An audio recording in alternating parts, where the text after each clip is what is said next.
கண்ணாலே பெண்ணே சேலை நெய்வேன் கண்ணே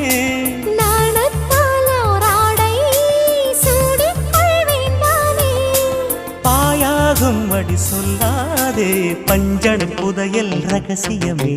சாய்ந்தாடும் சங்கில் துளி பட்டாலும் முத்தாகிடும் முத்துண்டே செம்பூவே பூவே உன் மேகம் நான் வந்தால் ஒரு வழியுண்டோ மன்னவன் விரல்கள் பல்லவன் ஒளியோ படை கொண்டு நடக்கும் மன்மத சிலையோ இமைகளும் உதடுகள் ஆகுமோ வெட்கத்தின் விடுமுறை ஆயுடின் வரைதானோ செம்பூவே பூவே உன் மேகம் நான் வந்தால் ஒரு வழி